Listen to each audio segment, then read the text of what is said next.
All right, now, everybody. Quiet, listen to me. We're going to start a show. Now, some of you people have been with me before. You know it's going to be a tough grind, but we're going to have a show.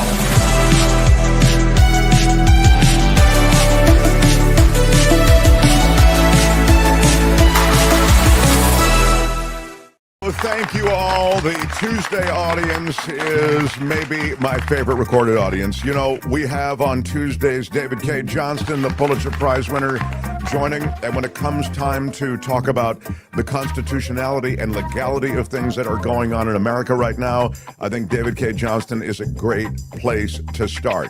So we'll get to all of that in hour two. I also want to discuss with David a lot of the plans that, in a sense, are reflected by the moves of Donald Trump right now, especially in California, of course. This is sort of the battle that he's been spoiling for. He's got a foil, in his judgment, I think, in Gavin Newsom, a strong Democrat, and in a way, all of the issues on which he campaigned and he found a lot of success, he'll showcase and accentuate in conversations around what's happening in LA. I'm talking about immigration. I'm talking about the failure of blue cities in blue states, etc. So we'll get into all of that. I have follow-up on the rod of equity and mercy today as well. And Kim joins us in the dark from Northern California. So Kim just lost power at her house. Yeah. And she is on backup power, everyone. Yeah. No. Thanks to Teacher Lurie for the idea of getting a backup battery for the modem and the connection. But yeah, I'm on the backup plan over here in the dark. Very impressive, though. Mm-hmm. It moved to the backup seamlessly. I was quite impressed. Tony, do you have backup at your place if anything happens there in Southern California? No, I run fast and loose here. Tony, who runs, as you know, the equivalent of a Dave and Buster's in his home, is drawing amazing amounts of power. He really should look into some kind of like small nuclear power station there to power all that stuff. Right? Yeah, you really do have a huge power drain. And I am in Southern California as well, in Los Angeles. It is great to have everybody here. We are a live show. We join you from the United States of America, a country that I would suggest has some serious troubles right now, with a president who really seems bent on confrontations with blue states. Much of what you're seeing in Los Angeles now is a template for what you will likely see across the country. In fact, it's been suggested, and we'll talk to David about this in hour two, that this is a blueprint in a way for what may happen as the midterms roll around, as the general rolls around. It seems like a long way off, but there is a normalization that can happen once you begin to deploy troops, call in National Guard. These are extraordinary things that happen in cities and states in America now, right? It doesn't happen except for very rarely. But now that we've seen it go from zero to total occupation in 72 hours, you realize that there might be something else at play here, meaning there's an effort to get you used to the fact that there might be troops around. And when you get used to the fact there might be troops around, you begin to set the stage for various declarations that could delay an election, make an election more difficult. I mean, that's skipping way ahead in the movie, but that is very possibly what could happen down the road. Now, before we even get to that, there are constitutional questions. It would seem that there are legal questions here, and this is obviously a policy or a move that is just a flex. I mean, I'm in Los Angeles. There is nothing going on in Los Angeles right now. You understand? It happening in like a 4-block radius in downtown LA. And I don't mean to minimize it, because as I've told you, and I said this yesterday, those who are throwing any objects at officers, those who are taunting officers, all of these things, the destruction of police vehicles, of news vehicles, etc., those people should be apprehended, charged, and tried. And then they should put those people in jail for a long time. These are agitators that find a moment and they exploit it. And those agitators should be dealt with harshly. But to suggest somehow that Los Angeles is going through some kind of chaos, LA is in chaos, it's just crap, just not happening. So you can exploit this moment that's going on in this 4-block area around downtown Los Angeles.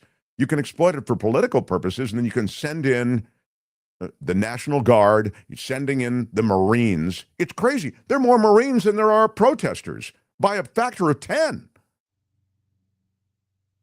So you really see the political exploitation and the way that the theater of this moment is being played by Donald Trump. These troops are props, which is gross to me. I have tremendous respect for the people who put on the uniform in law enforcement and also in the military. I have the kind of respect for them that would never have them just be theatrical props in a political flex. Never. This is outrageous from that standpoint. If you have any respect for the military, you should be outraged by this. This echoes what he did in his first administration when he sent the military to the southern border for the caravan invasion. The caravan invasion made up of torn T-shirt clad people who were just coming here for economic opportunity or fleeing violence. It was around Christmas time, and he sent the military to the southern border, and Fox News covered it, the caravan, following the caravan progress. It was theater. 70 people show up, again, dressed in T-shirts and torn jeans. So this theater is dangerous. It escalates, it stirs the pot, and that's the situation we're dealing with in Los Angeles today.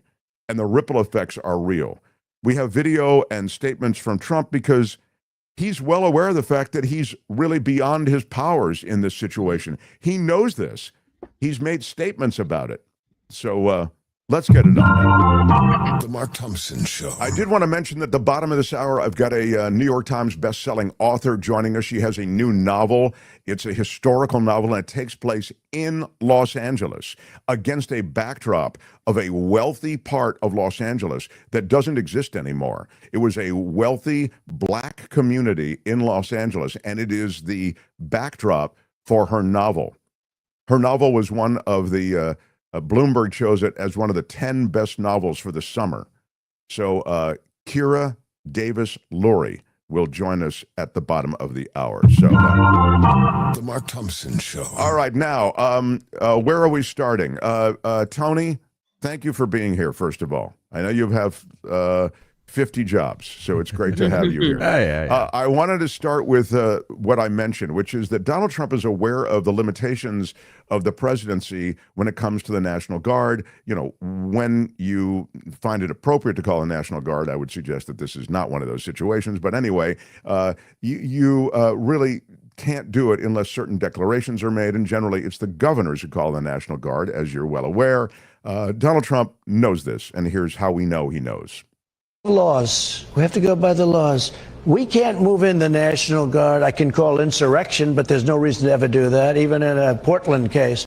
We can't call in the National Guard unless we're requested by a governor. So, unless you're requested by a governor. Yeah. He knows the rules. Look at that. Unless you're requested, it's requested by a governor. But he wasn't requested by a governor, so what's he doing? Here is the governor of California with what's happening and the overreach. Go ahead, Tony. Well, unless he opposes the Insurrection Act, just blatantly unconstitutional. It's not even a close call. And so we're going to immediately try to seek a TRO, an injunction to stop this completely reckless, immoral, yes, but completely illegal and unconstitutional act. And I'll remind folks, this is an act not just against the people here in Los Angeles, against the people here in the state of California, but against Americans all across this country, against the principles of our founding father that did not live and die to watch these authoritarian tendencies in action. And let me be now even more specific. The absurdity of this cannot be understated. There were 2,000 National Guard that were, quote unquote, deployed, of which only 315 actually were mission assigned. 1,700 have no particular role or responsibility. Yesterday, local law enforcement had to protect the National Guard. The additional 2,000 National Guard men and women that President Trump now is redeploying are being taken away. It's the 79th Infantry. These are I know these folks well. You know these folks well. These are the folks, these are the National Guard men and women that have been out there protecting you here in Southern California during the fires, after the fires. We are now taking many of them off assignments on forest management, protecting communities, vulnerable communities against summer and wildfire season. We're removing them from task forces that we've created to deal with fentanyl interdiction. I have 394 National Guard men and women down at the border. I imagine they may even be pulled for this theatrical display of toughness by a president of the United States who's unhinged and has now crossed a red line in this country, and he has nationalized this order. This is not an order against this state. This is an order that can be imposed now all across the United States. That's, I think, the last point he made, a very important one. And we'll talk more about that with David Cay Johnston in hour 2. I know you may not like Gavin Newsom. I know you may not like Karen Bass, the mayor of LA. I think I fall into that category. But I respect what they're saying. I think it is accurate in this instance. You know, even with Donald Trump, who I have no great taste for, if Donald Trump is doing something with Chinese trade, for example, I'll say, you know, we do have an issue with China when it comes to trade, when it comes to intellectual property, et cetera. I will try to give the devil his due. And I think in this instance, I give Newsom and Bass a lot of credit for standing up and accurately depicting what's happening in Los Angeles, and in a broader sense, what Newsom is talking about, what may happen in states across America. What you have in California is the perfect opposition for Trump. You have Gavin Newsom, whom you've just seen. You have a blue state who that already Trump sees as the enemy, because he sees blue and red. He sees us versus them, right? And he also sees, and he's got this kind of lizard brain perfection for seeing this, he sees political opportunity. And he knows that immigration is something that Americans put him in office to handle. He successfully, and the GOP successfully, communicated this notion that the southern border was open. And there was a southern border problem, for sure. But what you're seeing now, and I talked about this over and over, is the immigration issue is more than the southern border. The immigration issue is all about workers who contribute to the economy, who support the economy. It's also about elements in those who've come here that you want to get rid of, right? The violent criminal elements you do want to get rid of. Donald Trump and ICE, they're not going after the violent criminal elements. You don't find the criminal elements at Home Depot. Those are day workers. Those are the people who are contributing economically. Those are the people who are working on construction sites, in restaurants, on agricultural concerns and businesses, you know, in the fields. It is an extraordinary thing that you're getting rid of these people who, for the most part, are the best of those immigrants, illegal though they may be. At a time when a massive rebuilding in Los Angeles needs to happen. A massive rebuilding. And I'll tell you that the economic repercussions of all of these arrests and deportations, they are huge. There was just a big piece, and we'll talk more about this in the days ahead, a big piece today in the LA Times, and I think LA Times can be really helpful as a resource, as a paper covering California, the Chronicle, and Merck, probably the same thing in Northern California, because you're seeing industries that will be radically affected with a chilling effect of the arrest and deportation of these workers. And the only other thing I will say, because this has to do with the other place they're going to courthouses. So people who come into this country and who are in the system, they go and register, so they have legal matters that they have to attend to. They have to register, they have to go through legal processes before their final adjudication of where they sit in the immigration pool. That is to say, if they're seeking asylum, etc. So they're going to these courthouses and they're scooping these people up. These people who are, by definition, abiding by the law. They're going to the courthouse to pursue the legal means of seeking asylum. Now, you can tighten, and you know I've said, I think that the asylum laws and the asylum provisions should be restricted. They should be revisited. But you can't bust these people, which is what's happening. They're being scooped up at the courthouse. That case has been canceled. They're being rearrested, and now they're being deported. This is the new way in which you're handling with, again, not a criminal element, but these are law-abiding citizens, not citizens of the world, not citizens of America. They are law-abiding residents, might be a better way to put it. They may have come here in a way that we don't approve of, or that we think should be changed, or that you feel is completely illegal. Okay, but this is the system they are following. And so to that extent, they're not just coming in and hiding in grandma's house. They are coming in and trying to follow the protocol that has been laid out for them to remain here. Go ahead, Kim. You know, the right seems to say, well, and I saw someone in the chat say these people aren't criminals in the sense that they're, murderers, rapists, this kind of thing.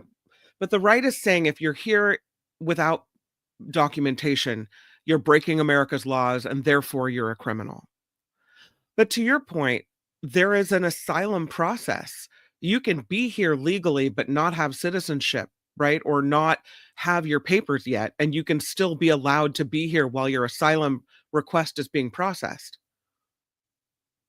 And the fact that we're talking about immigration and immigration laws and who is seeking asylum, that's a win for the GOP and for Trump. You're right. It is. So what you're really seeing is now that conversation that Trump would love us to continue to have. This is why it's such a brilliant move on their part. And they way overrun it. And I've got other video to share with you. And Pete Hegseth is before Congress today. And there's a lot I can share with you. But I just want to step out of the movie for a second to say this is the conversation they want us to be having.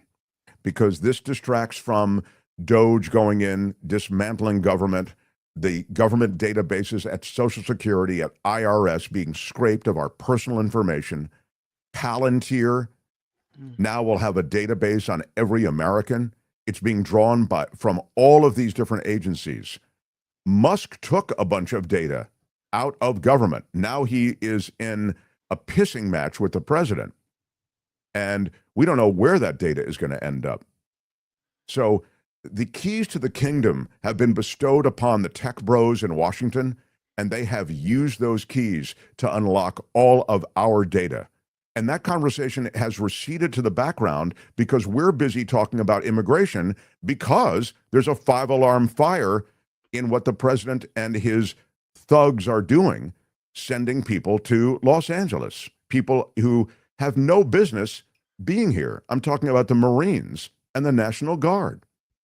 The Marines, and again, I have an immense respect for the Marines. They shouldn't be doing this. You send Marines with live ammo to LA? I mean, do you remember what happened when the National Guard was called into Kent State? Some of you older boys and girls remember? I mean, these are human beings too. You taunt them, you throw things at them, and what do? They discharge those weapons. And those weapons have live ammo. People ended up dead at Kent State. And for Trump, it's all theater. And that's the sad part.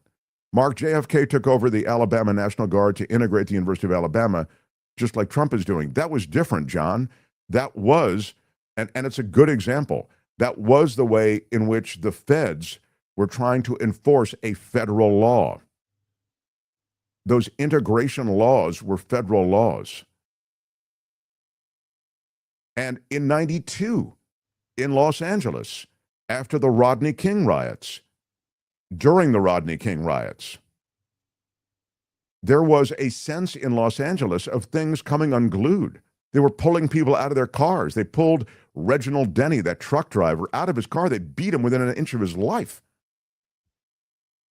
You felt, with fires being set all over town, you wanted more than just the LAPD. And that's when the National Guard was brought in. And I thought brought in appropriately. I can see the reason you bring in a National Guard, a flank of National Guard when necessary. This is certainly not that situation. You were totally on the mark, Mark. I've been saying this for months, says D. Elliott. I like anybody who says that I'm on the mark. Thank you very, very much. Nancy Wright, one protester was asked by a reporter, what does tear gas taste like? Stupid question. His answer was fascism. I like that. Yeah, that sounds like that sounds like a line from a movie. Also, what does that tear gas taste like? It tastes like fascism.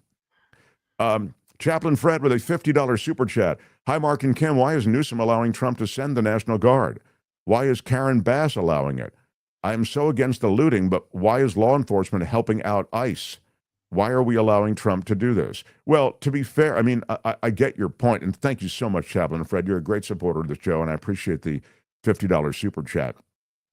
I think to some extent, the hands of both the governor and Karen Bass are tied. I mean, you really don't have anything more than legal pushback. I mean, this really does speak to what you can do, and David Cay Johnston speaks about this. When you control the military, you really control the scene.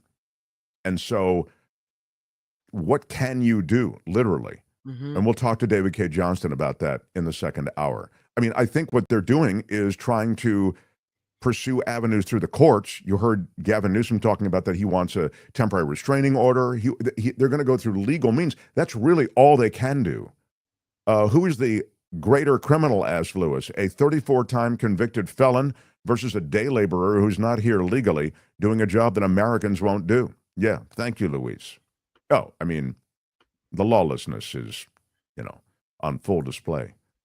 I wanted to also, Tony, if I can, give me what else do I have video wise? I want to try to get to another video before too long. Oh, this is an interesting scene, just as an aside from some of the heavy stuff we're talking about. I mean, this is adjacent to it, but in a scene that is all about tear gas. And what can you tell us about the scene? The scene is all about tear gas. These restaurant workers pulled in, I think these are cops who were hit, or these are, sheriff's officers that were hit by tear gas. Is that right, Kim? And they are helping them with water. Milk in the eye. Yeah. They're helping flush the eyes out when they're overcome and affected by this tear gas and chemicals. And here are these restaurant workers who likely would be, rounded up and God knows sent where. And these are Latino restaurant workers that are helping these. I don't mean to make it so storybook, but that really is what's happening. I mean, the very people who are of the flavor, if you will, of those being rounded up, they're helping these sheriff's officers who've just been hit by. It's just this moment of humanity that I think is poignant, because this mom grandma effort to help kind of kicks in, and there's a humanity to this where they're helping these people that are struggling, no matter which side of this they're on. Yeah, that's absolutely right. Thank you for that. I really just like that story within the story. I also wanted to quickly address the deployment of these Marines, because it's expensive. It's $143 million. This is a time when the administration is peacocking about cutting, about look at all the cuts we're making. And so I just quickly wanted to address this by showing you and sharing with you Pete Hegseth, the Fox News Channel host, who is now running the biggest military in the world in the Department of Defense. He was asked about the cost, literally the dollars and cents associated with the deployment of these Marines to Los Angeles. He's also asked about what other things, exercises, and various deployments that the Marines might be directed toward are not being handled now because the Marines are now being directed toward Los Angeles in a situation where they're not really needed. They're just being used as theatrical props. Here is his response, completely evasive. He never addresses the money. And you understand, last thing, this is the Appropriations Committee, all right? So they only care, or are supposed to care, about the money. How much money is being appropriated to permit and pay for certain things? That's what this committee is involved with. Yet he, Hegseth, won't address the monies at all. Go ahead, Tony. Is the current cost for what is taking place in California, and how is it going to affect this budget or the budget we're currently serving under? How much are these deployments going to cost for both the Marines and the National Guard? And what training or duties are not taking place because of these deployments? Where in your limited budget, sir, are you going to find, in the remainder of this fiscal year, are you going to pull the money to cover these deployments? What holes are being created? Well, Congresswoman, thank you for the question. You are right. We are both originally from Minnesota, which is why I recall 2020 quite well, when Governor Walz abandoned a police precinct and allowed it to be burned to the ground, and also allowed 5 days of chaos to occur inside the streets of Minneapolis. The police precinct, ma'am, was abandoned and burned to the ground. And because of that, the National Guard was eventually far too late mobilized. And President Trump recognizes a situation like that, improperly handled by a governor, like it was by Governor Walz, if it gets out of control, is a bad situation for the citizens of any location. So in Los Angeles, we believe that ICE, which is a federal law enforcement agency, has the right to safely conduct operations in any state and any jurisdiction in the country, especially after 21 million illegals have crossed our border under the previous administration. ICE ought to be able to do its job, whether it's Minneapolis or Los Angeles. I have limited time. I asked a budget and they question. Are being, Could the Secretary please address the budget? Thank you. You asked about the situation in Los Angeles, and we believe ICE agents should be allowed to be safe in doing their operations, and we have deployed National Guard and the Marines to protect them in the execution of their duties, because we ought to be able to enforce immigration law in this country, unlike what Governor Walz did in 2020. There are 17,000 LAPD, you mentioned that. There would be 18,000 if not for the defund movement that folks like Gavin Newsom and Karen Bass have implemented. The police chief said she was overwhelmed, so we helped. If the Secretary is not going to ask the budgetary questions, I will yield back my time if the Secretary refuses to answer the budgetary questions I put before him. They're important. What training missions aren't happening? Where are you pulling the money from? And how are you planning this in the moving forward? These are budget questions that affect this committee and the decisions we're going to be making in a couple of hours. If you're not going to answer them, please let the chairman know, and I will take back my time and I will yield it back to the chairman. Yeah, and so there you see it. So I think in that moment you see why Pete Hegseth is a great choice as a Fox News Channel host, because he continues to blither, but you see why he is a horrifyingly awful choice to lead the Department of Defense, but he's perfect for this moment because he has an us versus them mentality as well, and he closes ranks around the flawed policies of a president bent on a battle. And the battle involves a California city and the state of California in a broader sense. The last thing I wanted to get to, Tony, I just want to try to get to as many videos as I can before I bring Kyra on.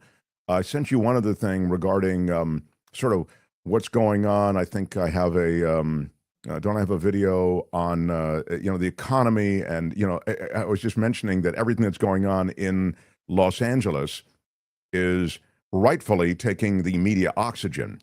And there is so much associated with what's happening in Los Angeles that one can lose track of some of the other stuff going on in our government and in our country. And that's sort of the idea. It's also built in not only as a winning policy provision. It was a political winner for Donald Trump to ascend to the presidency. I'm talking about immigration. And it continues to be a political move to talk about immigration, keep the focus on immigration. He knows that immigration is a winner for him.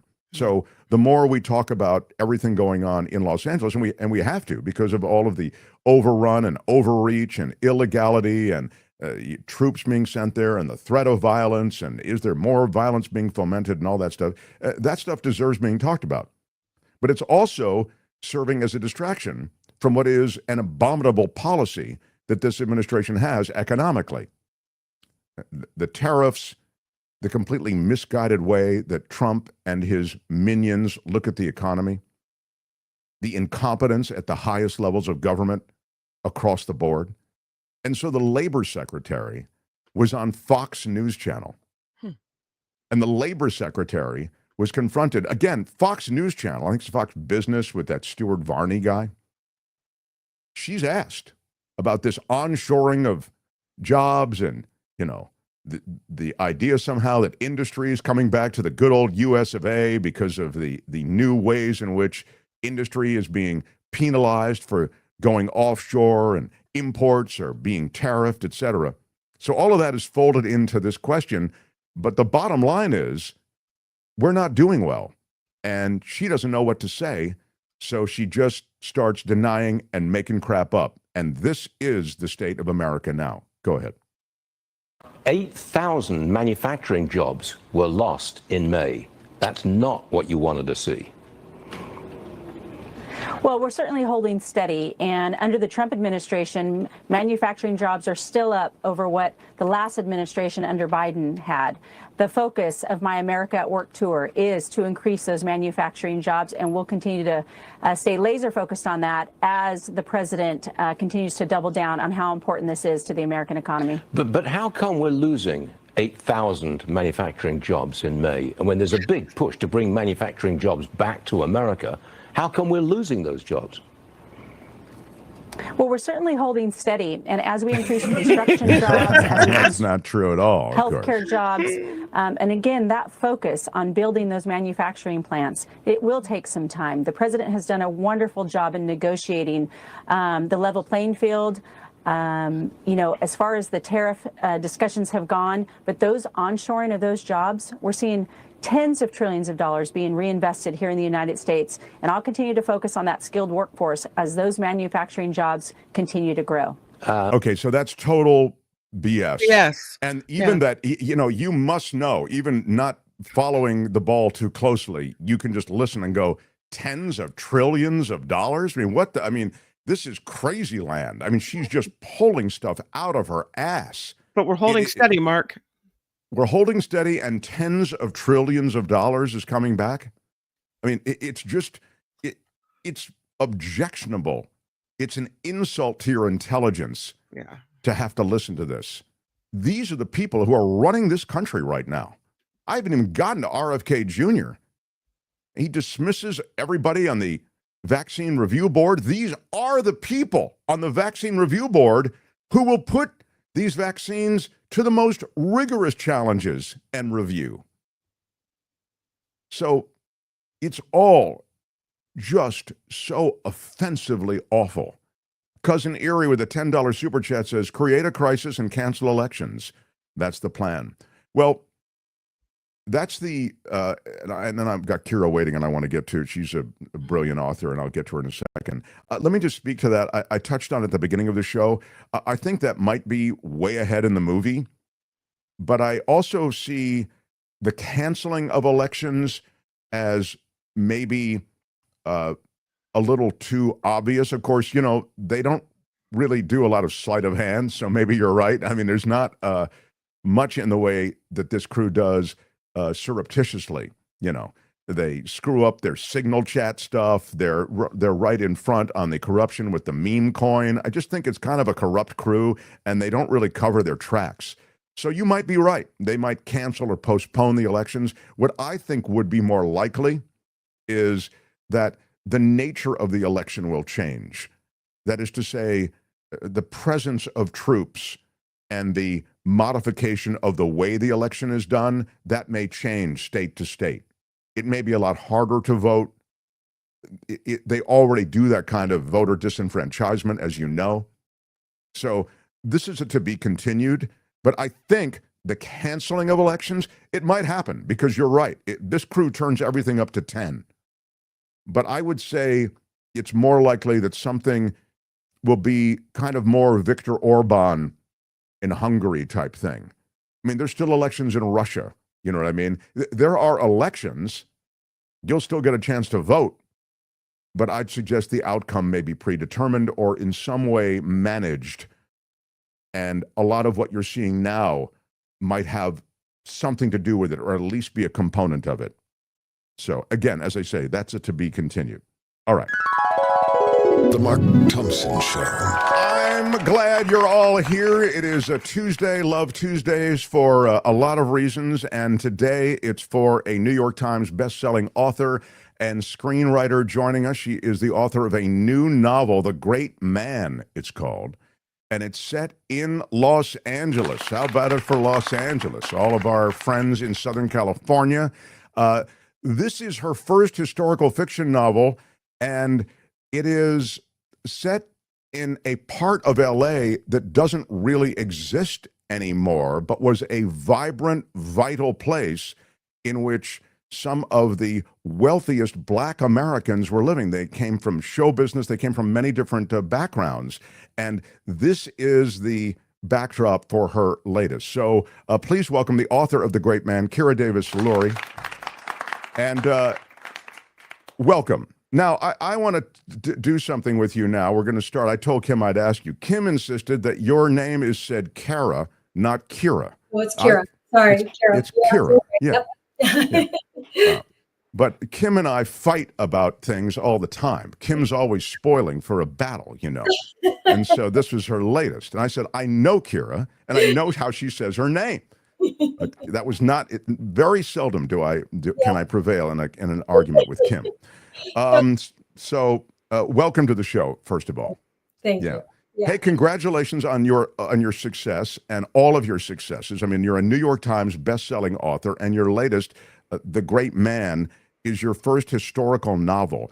I was mentioning in introducing you that it takes place against this part of Los Angeles that was a place where sort of the elite of Black America lived. The successful, wealthy Black Americans were a part of this part of LA that doesn't really exist anymore that way. Can you speak to sort of that scene in which you sort of set your action? Yeah. So West Adam Heights was Los Angeles's Beverly Hills before we had the Beverly Hills. So all the LA aristocracy lived there. And then in 1929, the stock market crashed, and the old money people all of a sudden were in trouble, and they were having a hard time maintaining their mansions. So they were looking to sell, but there weren't that many people who could buy. And the few people who could were the newly wealthy African Americans. So they bought up these homes, these mansions, and there were the owner of the biggest Black-owned insurance company in the country, hoteliers, oil moguls, and the Hollywood Black elite like Hattie McDaniel and Ethel Waters. And Hattie would throw these like extravagant parties where she would have Clark Gable, Bing Crosby, Lena Horne, Duke Ellington's her entertainment, and it was a very Gatsby-esque scene. And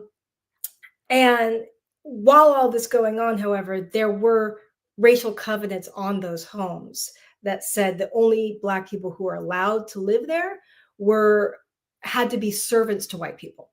So you have all this wealth, and then you have these people also fighting to keep from homelessness. I mean, they're in Minsk, they're fighting to keep from homelessness, right? So just stop right there. Those covenants then, with every purchase, despite the fact that these people who you described, show business figures, et cetera, have these homes, I mean, big homes associated with great wealth. You're saying that within the real estate agreements, there were covenants that said what? They had to be servants to white people? Yeah, so they were attached to the deeds. The people who were selling knew that, but they also were relatively desperate to leave, right? So they're like, okay, we're just going to overlook that. The neighbors were going to have to deal with it. The neighbors didn't want to deal with it. So the covenants in LA were really, really intense. Again, Black people can't live there because unless they're servants. They frequently also forbid Asians. They sometimes forbid Jews. It was like, Lauren Miller, who was the lawyer who represented everybody in Sugar Hill, he said, look, the racial covenants in LA, you basically have to be 5'10" and a half, blue-eyed, Aryan, and like be obsessed with Orphan Annie. To be able to live anywhere, right? It's like, so it was really, there was this undercurrent of racism in LA, obviously, not even undercurrent, there was straight up racism in LA. And yet, LA is where these African American people came and were able to build enough wealth because of the opportunities here to buy a mansion, right? Yeah, they flourished. They flourished in LA, right? So in that, against that backdrop, in that community, you set your novel. So our time is limited. So but I really think that was an important thing that you were just talking about, and you gave us a texture for not only this moment in time, but for that place. So what happens, and it's fascinating that you were intrigued with this moment in time for that to be a setting. What happens in the novel? We follow again. They're real life characters and also a real life setting, and then a narrative that you build out. Yeah, so I take all a lot of the real residents within that neighborhood and put them in this book. It is a Black reimagining of the Great Gatsby. So it's because of those parties, I thought it was very Gatsby-esque. You have to take the bones of that very familiar story in order to elevate this unfamiliar part of Black history. And so in mine, which is set in 1945, you have Charlie Trammell. He has just come home from World War II. He came to Virginia, where was his home, but Black soldiers weren't welcome there. So he came out to join his cousin in Los Angeles, and that's where he is introduced to this, for him, fantastical world of Black wealth and a very different kind of Black struggle than what he was used to in the Jim Crow South. And of course, I do have a Gatsby-esque character, James Mann. That's why it's called The Great Man. And he is seems to be even wealthier than the wealthiest, right? And he's throwing events that makes Hattie green with envy. And so people are kind of curious about how he got that wealth, and there's some feel like a little bit shady about him. There's a lot of conflict within the Black community between the Black business elite and the Black Hollywood elite. They didn't get along. And then you bring in this third character that nobody trusts, and you have all these sort of community dynamics. It's an interesting time to be promoting a book set in Los Angeles. But I will say that what we did in LA with these covenants and with this racial struggle is indicative of our history and our current moment. We, as a city, constantly push through our crises, even the ones of our own making, the very things that the challenges, from whether they're external or internal, that hold us back are often offset by the strength of the individuals that also define it. like these Black residents. And I was thinking about how when there was a court case, and when Hattie went to court to keep from being evicted from a home that she bought in cash, she walked into that courtroom in a mink, followed by over 200 of her starstruck fans. And that's LA. Just like as we wait for whatever is being brought to us by Trump, the Marines coming supposedly to keep protesters in line, you have protesters line dancing to mariachi bands, right? There is a style and joie de vivre that we bring to our resistance. It was true in 1945, it's true now. And we have to hold on to that, and we have to push through. And these are indicative of people who push through an LA crisis. Wow, that's such a great way to bring it home to what's happening now. Look, it must really work as a novel, and I'm just getting into it, and I really wish you the very best with it. It is on Esquire's choice as best book of the summer, and Bloomberg's top 10 best novels of the summer. So what a summer you can have. We had it up here. You can order it. KyraDavisLurie.com. For those who are listening, Kyra is Kyra. Kyra Davis Lurie is Lurie. KyraDavisLurie.com. And I know you've got a signing for our Southern California pals. You are doing a signing, I think, in Pasadena tonight. Yeah, tonight. Yeah. Come on down to Romans at 7 o'clock. If you can't get to Romans in Pasadena, come tomorrow at Diesel, a bookstore in Santa Monica, and that's at 6:30, or Chevalier's. That's the 19th. So I hope to see everybody there at one of those. Yeah, get a book, get it signed. Kyra, again, you can, all the information, if you missed any of that, is at KyraDavisLurie.com. I congratulate you. I celebrate you. I hope and think that maybe there are movies around this story probably being talked about, because it seems so perfect. So I hope that happens for you too. And I look forward to the next time. Thanks, Kyra. Thank you so much. Thank you. Kyra Davis Lurie, everybody. The Mark Thompson Show. It was great. I loved it. How would you handle this? We could try ignoring it, sir. Morning. You cannot say you love your country. Where are my weed smokers at? Stay at home and get baked. Come on now. Come on. Welcome to things. Smash that like button if you would. I guess that's important. I still don't really understand it, to be honest. Iron rod. We came over to YouTube 2.5 years ago, was it, from a radio show from San Francisco, California. Then we all dispersed. I am in Los Angeles. Yes, that's right. We are live from LA. And Kim is in a small community in Northern California. Yeah.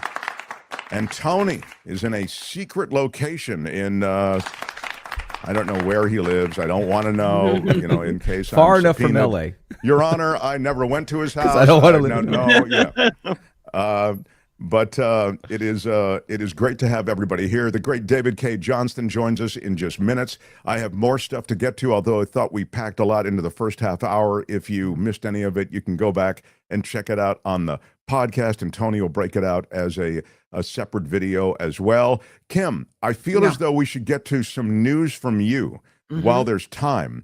You'll kind of update the uncertain situation that proceeds during the daylight hours right now in Southern California, both politically and on the ground. And then David joins, and we'll get into some of what's happening from the standpoint of the administration. Is there anything else I need to do? Support this show if you can, if you haven't already. It is a Patreon and PayPal. Most of our great monthly supporters are the reason that we are here. And that's why we post their names at the end of every show. So thank you if you're part of that community. And if you want to be part of that community, there are links under all videos. Louis says, I'm not familiar with this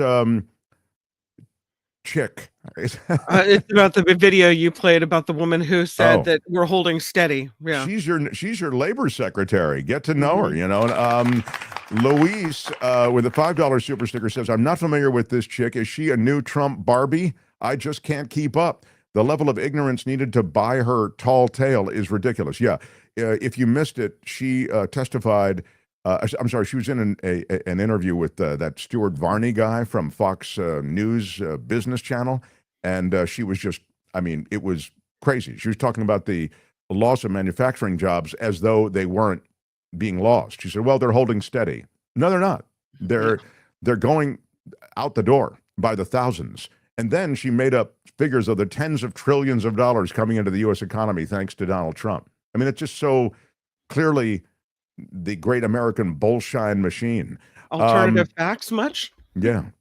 Hegseth looks like a cartoon baby dragon, says Joan Hollywood. Thank you for the super chat. I thought he filibustered, didn't answer the questions before the Appropriations Committee today that he was being asked about. G.J. Thomas with 10, I believe those are British sterling, aren't they? Thank you so much. So much. I was educated, as you know, in a part of Britain myself. I have a fondness for the mother country. Nullifidian, I predict that Taco won't be the president by the time the new year rolls around. Wow, Nullifidian with a huge prediction. I don't know. All right. No more delays, although I love delaying. It just feels good. Yeah, it just feels good to put stuff off. Kim's News and then the great David Cay Johnston. Mark Thompson Show. The Mark Thompson Show.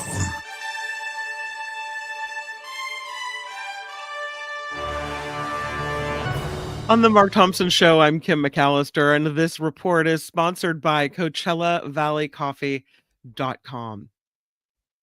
Los Angeles, bracing for another day of pro-immigration protests. Tensions remain high as President Trump deployed an additional 2,000 members of the California National Guard to LA County and has also sent hundreds of Marines to the area as well on standby. It's prompted a lawsuit from Governor Gavin Newsom, who wants control of the National Guard to be put back in his hands. The Pentagon is putting the 60-day cost of military deployments to Los Angeles at about $134 million. Defense Secretary Pete Hegseth's office says the money covers the cost of travel, food, and lodging. It's become a hot-button issue on Capitol Hill, with the funds for the deployment coming from the Pentagon's operations and maintenance accounts. Meanwhile, the mayor of Los Angeles says the National Guard and the Marines shouldn't even be in her city. Today, Karen Bass pushing against President Trump's claim that things are out of control with these ongoing ICE raids. She said in a press conference today, the city of Los Angeles is already getting support from the state and that she and Governor Gavin Newsom do not want federal assistance here. Bass said the federal government rolled up on the city and took over. She says the violence and damage that has taken place by protesters is also unacceptable. Meanwhile, here we go again, another day, and we have a back and forth with President Trump and Governor Newsom. Today from the Oval Office, Trump said he phoned Newsom yesterday and told him he's doing a bad job handling the anti-ICE protests in Los Angeles. He said he told Governor Newsom he's causing a lot of potential death. In response, Governor Newsom posted, "There was no call, not even a voicemail, nothing." It was totally fabricated, you're saying. Yeah, well, that's what Governor Newsom is saying. Trump says, I called him. I told him he's doing a bad job. Newsom said, what phone call? I never had, when you call me at all. Not even a voicemail did I get from you. Newsom also said Americans should be very alarmed that a president is deploying the Marines on our streets and doesn't even know who he's talking to. Trump is warning other cities about anti-ICE protests as well. Speaking from the Oval Office, Trump said those protests will be met with an equal or greater force than the protests in Los Angeles. There are protests planned for today in New York City, Atlanta, and elsewhere. So to your point, Mark, this may not just be a California thing, right? You know, wherever the ICE agents come in hot, and they come in militarized and hot, you're going to see some pushback from the local community. They're immigration activists. There's a network of people who are very concerned with protecting the rights of those immigrants. And then there are also opportunists. I mean, look, I'm not going to sugarcoat that either. There are opportunists who look at this, any kind of disruption and this civil disturbance as an opportunity for them to create trouble, to go after cops, to burn vehicles, etc. The one thing I will say, and this may not be well received by my audience, but I'm going to say it anyway. I think you have to look at a lot of what's happening as being seen on a national and international stage. And the reason that's important is from the standpoint of messaging and the message that is implicitly being put out. You may not intend it as a message, but it's nonetheless a message because it's imprinted as an image. The image can really be perverted when you see the burning of vehicles. You may have no control over that as a protester. That may be the result of agitators who come in from the outside. The hurling of rocks and bottles at cops, again, you may as a protester have nothing to do with it. It may be the result of agitators, but that stuff's happening. And then you see the flying of the flags from Mexico, from Guatemala, etc. The implicit message is bad. I'd suggest if you're going to bring flags, bring American flags. Those are the rights that are given to you and conferred to you now because you're in America. And you deserve those rights, and you should have those rights. And those rights are being taken from you. And as they rip those rights from you, I'd like you to be flying an American flag, not a flag from Mexico. Again, not because there's anything wrong with Mexican pride and Guatemalan pride and Honduran pride and all that, but because the message is being seen nationally and internationally, and it is a political game and a messaging game. And if the notion is those people care more about Mexico than they care about this country, that's a bad message. Now, I understand that's a perversion of the message that you're trying to send, if you're trying to send any message at all. But I'm just saying that's a little thing, kind of a pro tip that I'd suggest would help the cause. I think this is a complicated situation wrapped up in a lot of very disturbing images. And I'd just like to see these peaceful protesters at least portrayed accurately as peaceful protesters. And the news media is always going to go to, if it bleeds, it leads. Yeah. They're always going to go to the people who are hurt, to the cars that are on fire, etc. So again, this is just, it's one small, I mean, you can go all the way down to the way people are dressed. You know, I mean, you can, I mean, there's some people who say they should dress like they're going to church. That's the way to do these protests. I mean, okay, but it's the same flavor of what I'm talking about, which is that as these images are transmitted across the world, how the look of things isn't nothing. It's important, and there should be a priority on that. So, lastly, on the protests, the latest is that Governor Gavin Newsom has filed a restraining order, an emergency motion to block what he calls Trump's militarization of Los Angeles. He said the defendants intend to use unlawfully federalized National Guard troops and Marines to accompany federal immigration enforcement officers on raids throughout Los Angeles, and it must be stopped immediately. So we'll let you know whether the restraining order is approved, but that is the latest there. Millions are bracing for severe weather in the plains and on the East Coast. The latest round comes as the central and eastern parts of the country have been slammed by storms over the last several days. Forecasters say the East Coast is getting hit with thunderstorms this afternoon. Flash flooding is possible in parts of the Northeast. Today's primary election in New Jersey could be a clue to the mood of the country. There's a crowded field of candidates on the ballot looking to replace outgoing Governor Phil Murphy. Some will be looking at turnout, with Republicans hoping they can flip the governor's office from blue to red in November.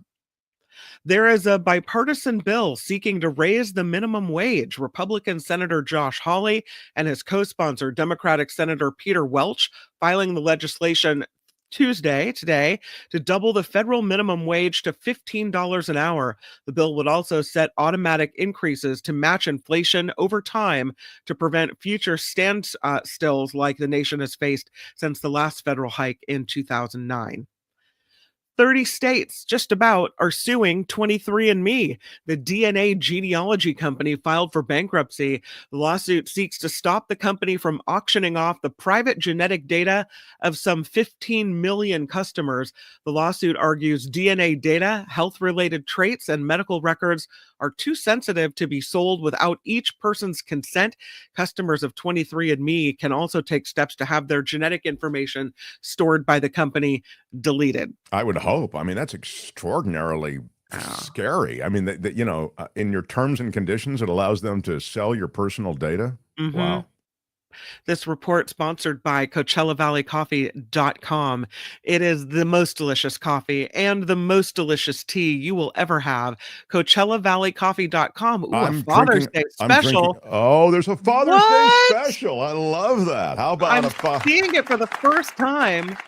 CoachellaValleyCoffee.com is the website. Really superior product, and you get the Mark Thompson Show exclusive discount. I think it even applies to the Father's Day special. It is Mark T, M-A-R-K-T, no spaces at checkout. It gets you 10% off. So please check out the website and please use the code. Save yourself some money at CoachellaValleyCoffee.com. Every cup is just a piece of heaven. CoachellaValleyCoffee.com. Mark T at checkout. Yeah, for 10% off. You get for the Father's Day special, it looks like you get, 2 selections of coffee, a coffee mug, a travel mug, and that's like a Stanley mug. Yeah, nice. Right. I've got the Pulitzer Prize winner wedding, so I can't linger. I'm Kim McCallister. This is The Mark Thompson Show. The Mark Thompson Show. We are a live show. We come to you from Los Angeles, California, and across California every day, Monday through Friday. 11 to 1 on the West Coast, 2 to 4 on the East Coast. And speaking of the East Coast, our regular Tuesday visitor comes to us from Rochester, New York, where there's a professor at Rochester Institute of Technology as he caps off an amazing life and career as a Pulitzer Prize-winning investigative reporter, a best-selling author.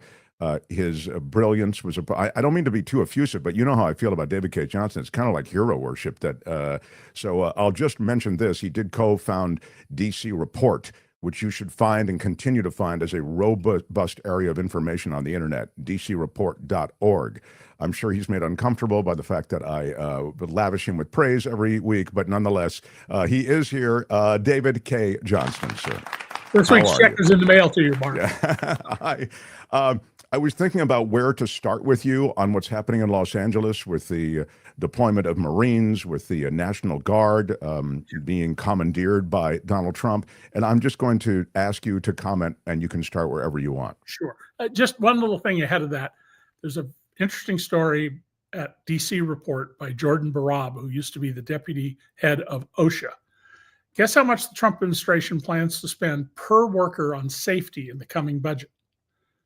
$3.68 a year. Now you think about your safety at work or those of people you know, and think about $3.68 a year. They have no interest in the safety of you at your job.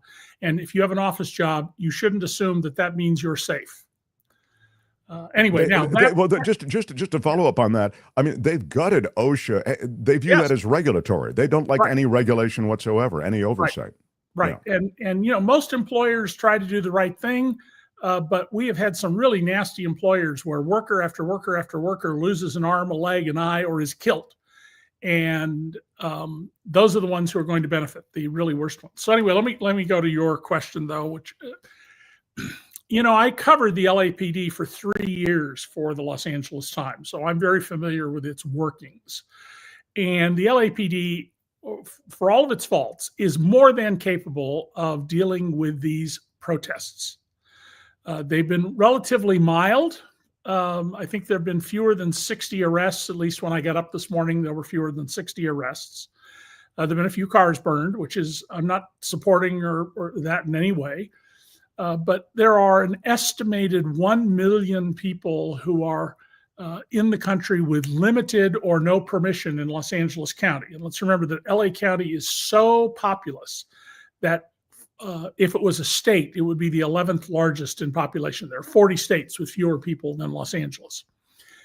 There are suburbs of Los Angeles, like Long Beach, that have more people than Wyoming. So there's no need for the National Guard here. In addition, Trump is violating the law, which he does all the time because he doesn't believe in the law, he believes in him. National Guard troops can only be federalized at the request of a governor or if there is an invasion. Now, Trump's assertion is there's an invasion underway, even though the number of people crossing at the border now is at the lowest level it's been in something like 30 years. The problem with that as a matter of law is there's something called the political question doctrine. So if the president of the United States or his lawyers, or I should say the government's lawyers, they're not his lawyers, except in his mind, assert there's an invasion, federal judges are not allowed to say that's ridiculous. They have to hold a trial on that issue or avoid it completely. And hopefully we're at the point where some federal judge will stand up and say, this isn't a political question, this is a lying question. There is no invasion. No reasonable person would conclude there is an invasion and put a stop to this. But what Trump's really trying to do, and he hopes Saturday will play out for him, the No King's Marches, while he holds his birthday communist-style military parade in Washington, is that there'll be enough violence that he can justify suspending habeas corpus, which is a privilege in the Constitution, not a right. The problem there is that only Congress has the authority to suspend habeas corpus, which is the right to be brought before a judge. Without habeas corpus, you could be thrown in a dungeon. Just go read Dumas' book, The Count of Monte Cristo, or watch the most recent movie, which was a very excellent version of it. And you'll see what you can do without habeas corpus and why it's in the Constitution.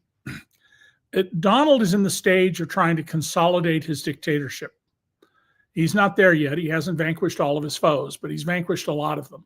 And he's picked Los Angeles because it's got Los Angeles County, probably 1 million people who are not here with full permission. Roughly 1 in 4 Los Angelinos, the city residents, are 1 in 3 city residents, is foreign born. Some of them are naturalized citizens now. Trump, of course, wants to take away naturalized citizenship from anybody who's been protesting the government. That's part of the direction where they're moving. So, I mean, the whole aim here is to use Los Angeles to enhance Donald's power, prevent people from being able to get relief in the courts. And I'll issue one little prediction here. Usually when you have demonstrations, people get relatively minor charges. They're often dismissed unless they did something like set a car on fire or use a gun. And in this case, I suspect you will see felony federal charges brought by the Justice Department seeking 10-year or longer prison terms to try and intimidate people into not protesting. So keep in mind the fundamental rules of peaceful nonviolence. It's intended to provoke, trying to provoke the government, but you do not shove anybody. When you find people in the crowd who may be just badly behaved or agents provocateur, you get other people and surround them so they can't do harm, and you ask the police to come and take that person away. And you maintain absolute discipline. And that means, if you're all going to lie down and go limp and let them carry you off, you do that. You don't fight back. And hopefully that's what we will see. And hopefully we will see massive protests on Saturday. The bigger the protest, the worse for Donald. The smaller the protest, the better for his goal of arranging for him to be a dictator one, emperor one, king one of the United States. I was saying before, David, that in California and Los Angeles, he's found, in a sense, a perfect situation because immigration is the issue on which he's found a lot of political success, right? It's one of the reasons he's ascended to the presidency. And the second thing is that the the enemy, the blue cities, the way he views them as sort of disintegrating American dreams. He can play that big, especially as he foments unrest here, and he gets a character like Gavin Newsom who is up to the fight. It Right. seems as though there are a lot of elements here that work for him politically. Right. And why did he pick Los Angeles and not New York? So they've been doing some stuff in San Francisco, but why Los Angeles? Well, because his focus is on Latinos. The Latinos who voted for Donald Trump either don't like people who are like them, or they got played here. The same way that Arab Americans who live in Dearborn who voted for Donald Trump because they thought he would be good for the people in Gaza got played. And in Los Angeles, you also have a governor who is a potential presidential candidate. I don't think Kathy Hochul, the governor of my state, New York, is. So that gives him further leverage. And I thought that when Newsom was being interviewed by Jacob Soboroff of NBC, and he said, "Here I am, come and arrest me," he was making it clear this was just political theater. Trump is simply trying to intimidate Newsom and Bass. And they're not going to be intimidated, and none of us should be either. You know, if you're not brave enough to stand up front on your own, that's okay. I understand that. Stand behind the people who are. Stand behind the people who are, but do not cower. If you cower, he wins. You cannot cower. This is kind of reflective of a question that I was going to get to as well, and I noted this in my first half hour on the show today. The fact that, you know, even though this is a legitimate issue, it does distract from other things going on in the country. Professor Johnston, do you think the LA immigrant roundup is a distraction to prevent the media from discussing the big, beautiful bill, tariffs, and the Epstein files, asks Underdog? What do you think, David? Absolutely, as well as Donald slipping on the stairway up to Air Force One. Remember when Joe Biden did that, it was like on a 24-hour loop on Fox News, and it made some of the other channels. Trump, same thing. Guess what? I'm 76. Men in their 70s and women in their 70s sometimes trip. In fact, I can remember tripping when I was in 6th grade. Yeah, so, go ahead, Tony. Go ahead. You can run it. Yeah, go ahead. But Fox, oh yeah, this is a video if you're watching, folks. He's up 1, 2, 3, 4, 5. He catches his toe because he doesn't go high enough and has to grab the railing. I mean, it happens. You're right. If it happened to Biden, they'd run it continuously. It would be all over. And so Trump doesn't want discussion of the bill. He's been aided unintentionally by Musk, because Musk going after the big ugly bill and being generally right in his criticisms of it is going to force perhaps 1 or 2 senators who might have voted against it to go with Donald. After all, Musk doesn't have any power here. He's completely vulnerable to Trump, and he's misplayed this completely in the way he's gone about it. And if this bill gets passed, of course, the federal courts, until some judge stands up and says no, will lose their power to use contempt to enforce their orders, which would make the federal courts irrelevant to Donald Trump's dictatorial ambitions. This is a huge thing that David just said, because this bill is embedded verbiage like this, right? That just further protects the president, in this case, Donald Trump. Yeah. So you get rid of inspectors general, and that helps Elon Musk, have him do it. You get rid of career prosecutors who make professional decisions and say, no, you go prosecute this political enemy of Donald Trump, or you take Mr. Abrego Garcia, who was finally brought back to the U.S., and prosecute him on a bogus charge of trafficking. Apparently, all they have is that he drove a bunch of people who probably were in the country illegally from one job site to another because they work construction.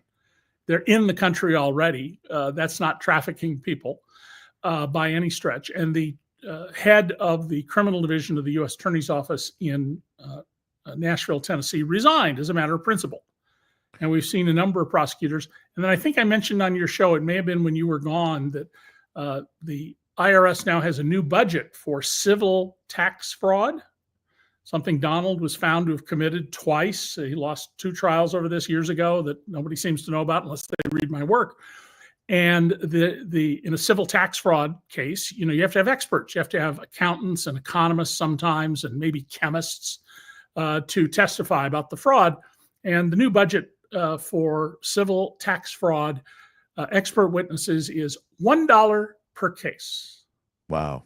In other words, we're not going to prosecute cases of our friends. And that's what you're seeing go on is, vicious criminals and people responsible for multiple murders and huge drug traffickers. If they give money to Donald or matters Donald cares about, they get pardons and commutations.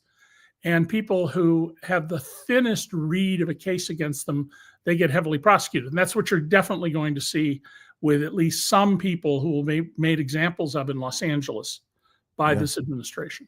Yeah, the old, to my friends, anything they want, to my enemies, the law.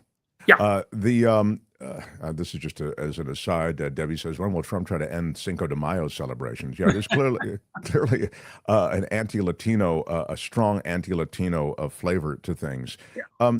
David, how does this game out? Because I see what we're talking about is the legal counter moves that the governor of California and the mayor of Los Angeles that they can make. But this is a kind of a classic thing that we've seen just in the first few months here. Trump overreach, Trump lawlessness, and I mean the Trump administration generally across the board. And then the only way out is the court. And the court can be very slow in managing a situation. And by then there's a certain normalcy that's set in about the illegality. Right. Well, there are some other tools here. I don't think they're very good tools. Karen Bass can direct the LAPD to not do anything at all to be cooperative dealing with the National Guard troops. How successful she'd be is a function of the current state of LAPD management. By the way, just to interject quickly, David, because the chief of police in LA has said, we've received no word in any way to let us interact or coordinate with the National Guard. We have to support them, and there has been no effort. And that's true of the Marines as well. They're just being deployed without any sense of coordination. Because the object here is chaos. It is not suppressing what are really pretty minor demonstrations. I mean, I've been in the middle of 6 riots in my life and have covered many, many demonstrations back to the 1968. This is not big stuff. And by the way, some of the biggest protests where they got onto the 101 freeway, those are downtown to City Hall. Drive downtown to City Hall. It's a ghost territory. There's just nobody around. There's no commercial business there of any consequence. It's government office buildings that fill up in the morning and empty out at 5 o'clock.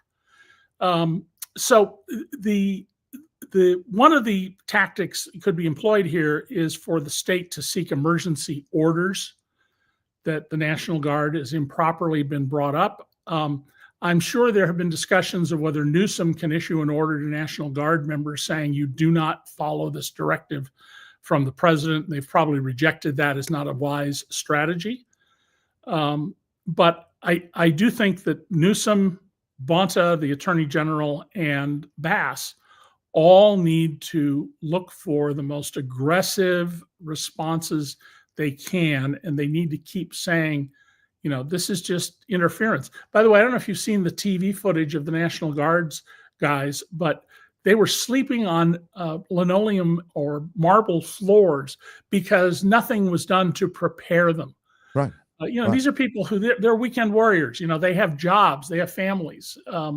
All of this is just the vainglorious nonsense of the crazy man in the White House. Yeah, and these are political props, and it should be grotesque and objectionable on a fundamental level to any American to have the military made up of people who we respect, who make serious sacrifices to be part of the military, and the National Guard to treat them as props. It really is theater. It's political theater. Yeah. It should be objectionable to every American. Yeah, it should be, and the way the National Guard was organized was to prevent exactly this kind of abuse by the president. We have the Posse Comitatus statute from the 1860s. The U.S. military may not be used against American citizens. Trump's going to use the U.S. military against American citizens. And the important thing to understand there is that Donald is the law. In Donald's mind, Donald is the law. As he said in his first term, I have an article too that says I can do anything I want. And I encourage people who are listening or watching to just Go to your browser and type in Article 2, U.S. Constitution, and read it. It basically says the President of the United States is the errand boy of Congress who does what Congress tells him to do, and he's commander-in-chief of the military. That's it. There is a question here I'm seeing, David. Ask David Cay Johnston to talk about the recent news that Trump did not win the 2024 election and the new lawsuits by New York State. Yeah, there are some. I don't know anything about that, so I'll go and look, but I don't know anything about it. I mean, the margin of victory was 2 million votes, so we're not even talking about Richard Nixon, John F. Kennedy territory in 1960, which, if I recall, was roughly 118,000 votes. Lots of claims that the election was rigged, and political scientists have pretty well knocked that down and shown Nixon lost in that year. And in any event, it's a settled issue at this point. Yeah, it really is, sadly, a bit of a moot point from one standpoint.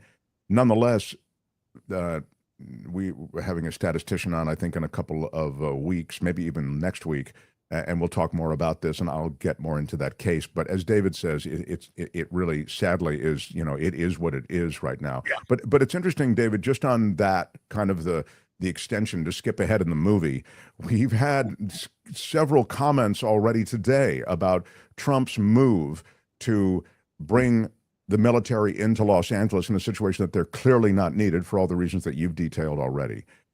It's an effort to normalize this move such that he could then extend it to other states. Somebody even in the chat suggesting he'll cancel the next election without cause. I wonder if you can speak to sort of that blueprint for the future. Well, Donald can't cancel the election, first of all. The states run the elections.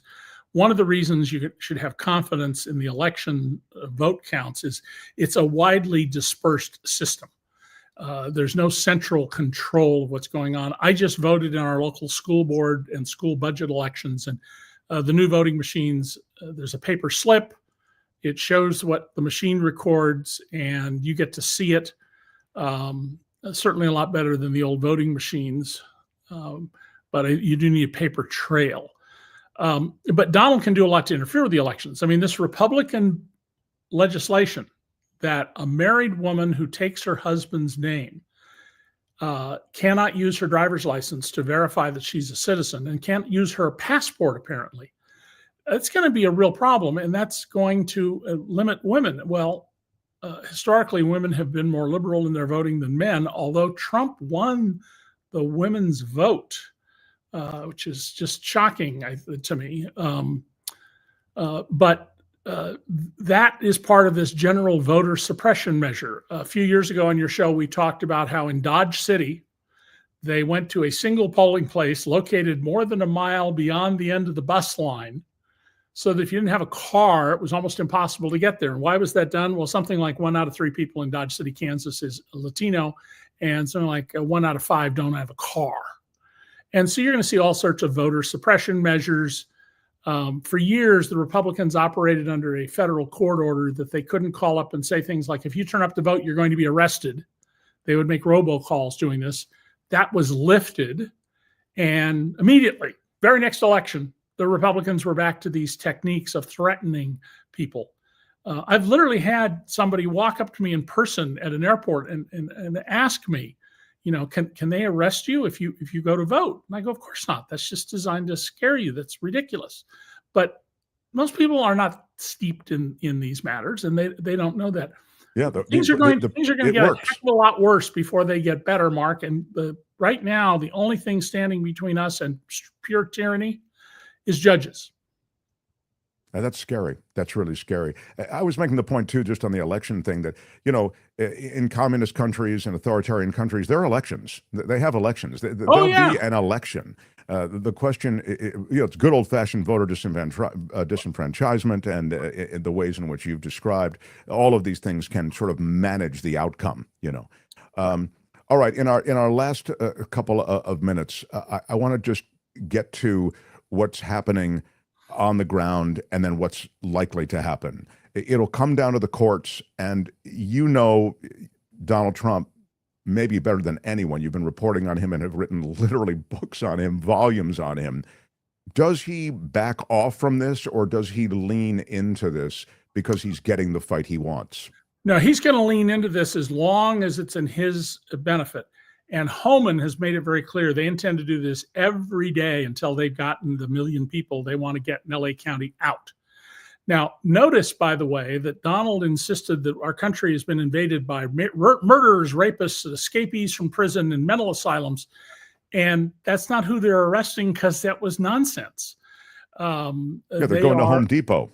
Right. And getting day workers. The people who come here, some of them legally and many not, hang around Home Depot and Lowe's and places like that, hoping to pick up day work, help somebody who's doing landscaping at their house for the day. And those folks are not out committing crimes. That you can point to this or that crime committed by young men who come here on their own without their families. But the rate of crimes committed by people in the country illegally is way below that of native-born American citizens, because you don't want trouble with the cops. That's going to get you thrown out of the country and sent back to where you were. This is not about anything but racism. By the way, you remove 1 million people from LA County, people who mostly do the menial, low-paid work, and you will crater the economy in California and damage the economy across the country. They don't care, because if you have a fortune of $100 million and the stock market drops, I can tell you what you're going to do. You're going to take the cash you got, and when you think it's at bottom, you're going to start buying back in, so you'll be richer than ever, and you're not worried about where your next meal is coming from. And we've cut SNAP benefits. I mean, who cuts food and nutrition benefits to pregnant women and babies in diapers? Oh, Donald Trump and the Republican Party. I mean, this has become the party of cruelty for the sake of cruelty. But I love that you've made this point, because the industries that depend on the immigrant community are so extensive and so substantial. They're all the industries, Mark. It's if you don't directly employ somebody, fine, but it's all the related industries that things work because of all those folks. And I'm not surprised you're seeing Mexican flags everywhere. Trump's trying to make it, and Homan are trying to make a big deal out of people are flying Mexican flags. California used to be part of Mexico. Sure. But David, let me just say this, and I know we're down to our last minute with you, but I made the point before that sadly, there's a lot of national messaging and international messaging associated with the images out of Los Angeles. And when you see a burning car and you see all of these pictures of mayhem, the media, of course, focuses on a lot of that. And then you see Mexican flags being flown. I think it's a bad image. I just think it's a mistake. It's sad to say this, but I do think that Mexican pride has to exist without the Mexican flag in this instance being flown. I think you're exactly right. I think the people who are bringing those flags are playing into Donald's hands. Here's the important thing, though, to keep in mind. Donald just said yesterday, it's like Minneapolis. They burned it to the ground. No, a couple of buildings got burned in Minneapolis, and we now know that the gunshots fired into the 3rd precinct of the Minneapolis police were fired not by Black Lives Matters protesters, but agents provocateur, and I forget if it's Proud Boys, the Oath Keepers, but one of those sort of groups were the ones who did that. And so you need to be very careful about agents provocateur here. Yep. But when you look, I was turning on KTLA Live and KABC Live to see the coverage, and there's a real serious lack of context. This is not the whole city of LA. This is not the Rodney King jury verdict riots. This is not 1965. This is very local, small, minimal amount of violence. And I fault television news, network, cable, and local for not giving the context of saying, the area involved in the city of LA is a fraction of 1% of the city is about 710 square miles. And we're not talking about 1% of that. We're talking about 100th of 1% of that. It's a tiny area. It's a 4-block area. In '92, I was here in Los Angeles, and I welcomed the arrival of the National Guard. There was a sense of the entire city teetering on the edge, fires, people being dragged out of their cars, violence everywhere. Well, certainly the side of the city below the Santa Monica mountain range, sure, not in the valley. but on the area going down to the But harbor. there was a sense that this violence could break out anywhere. Yes. That's not the case here Yes. at all. Correct. David, thank you. So generous with your time. I look forward to next week as well. All the See best. ya. All right, David Cay Johnston. Right on. The Mark Thompson Show. Gotta love our time with David Cay Johnston.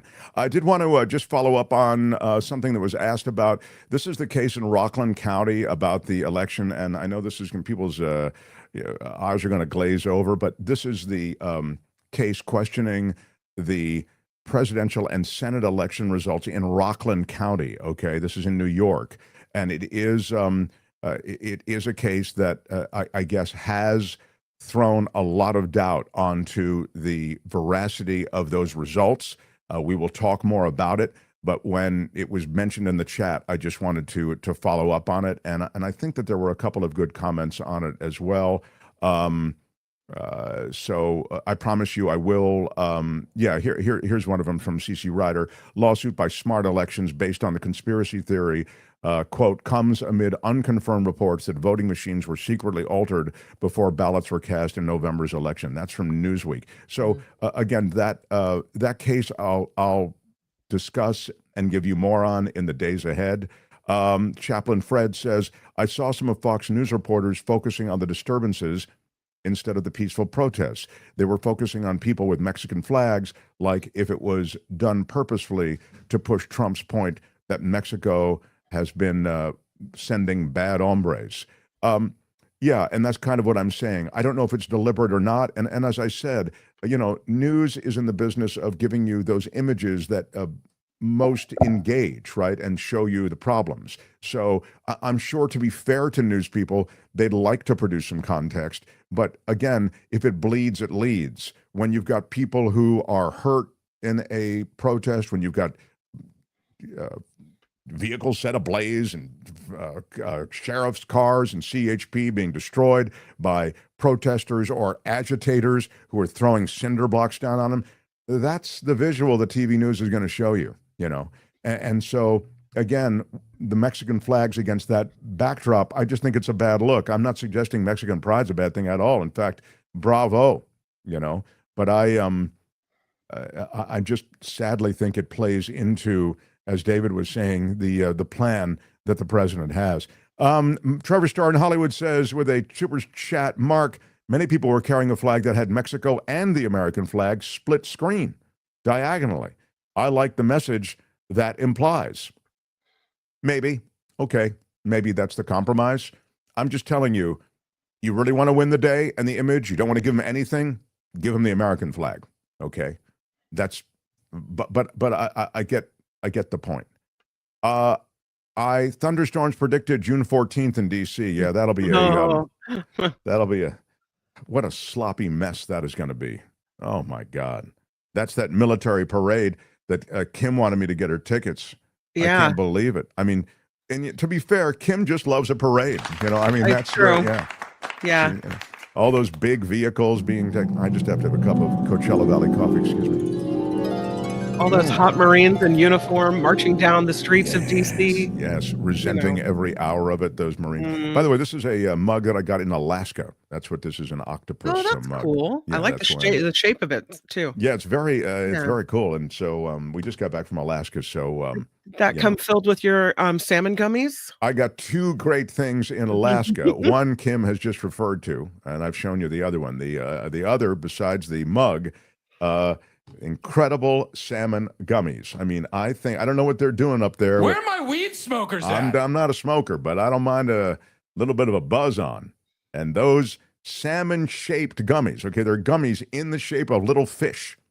And they are great. And I don't know what's in it, but man, it's a cool buzz, Don't worry about what's in it. Just gummy it up. It was something. I think there's a hint of desperation. I really do. I really do too. I think I'm desperate to self-medicate. DH Empress says, why do you all fear this flag, the Mexican flag, when we represent? The right hate it. Why? We need to be fair to all cultures, countries, heritage. This is America. That really, really bothers me. I agree. It bothers me too, Empress. But I'm just telling you as a pro tip, there are times where it can be misinterpreted. And that's the only reason I mention I think it works against you during this time where so many of the images are incendiary. So many of the images are being used against you. So if you care about Mexico and Mexican pride, I think you need to consider just stowing the Mexican flag for a moment. That's the only thing I'm saying. I've got nothing against the Mexican pride. In fact, I've talked about, I wanted to move to Mexico City for a month so I could really learn Spanish. I really wanted like an immersive environment. And I'm still talking about it. I think I'll go to my grave talking about it. But I adore the Mexican people and Mexico. And I just feel as though, sadly, these are moments that are being exploited politically, and they work against you. I just would love to see those images moved off to the side so that they weren't weaponized, honestly, weaponized by the right. So that's my thought on that. Get to more. I really wanted to get to, let me just quickly get to RFK Jr. if I can. So can I, Kim, is that cool with you? Let's do it. All right. The Mark Thompson Show. RFK Jr. has been hard at work doing the very things that he said he wouldn't do. He said that he wouldn't get rid of any of the vaccine board. He wouldn't touch vaccines. Vaccines are the big thing with him, right?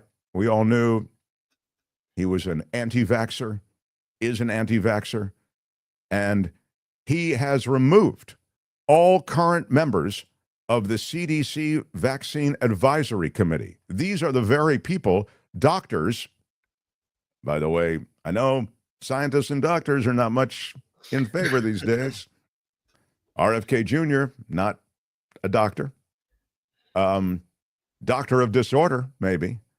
But the entire 17-member advisory committee on immunization practices, that board which advises the U.S. Centers for Disease Control on the vaccine schedule, the required coverage of immunizations, that whole thing is going to be tossed, retired and replaced with new members.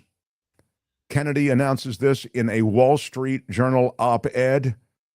He said that he has the authority to appoint and dismiss members who typically serve 4-year cycles, but removing the entire panel prematurely is unprecedented. Kennedy said that a number of the panel's members, traditionally pediatricians, epidemiologists, immunologists, other physicians, they were, quote, last-minute appointees of the Biden administration. Without removing the current members, the current Trump administration would not have been able to appoint a majority of new members until 2028, he wrote. Those members are not political appointees, but Kennedy, a longtime critic of federal vaccine policy and vaccine safety, is saying that the current group is rife with conflicts of interests. So Kennedy is someone bent on breaking the immunization schedules and recommendations as they have been sitting in the U.S. And it's, as we had the doctor on earlier this week, it's very confusing for people to know what the current vaccine recommendations are. When you go to the pharmacy, are you going to be able to get the shot that your doctor's recommending for you? What's going to happen? People have even commented in the chat, I couldn't get the COVID shot that I wanted.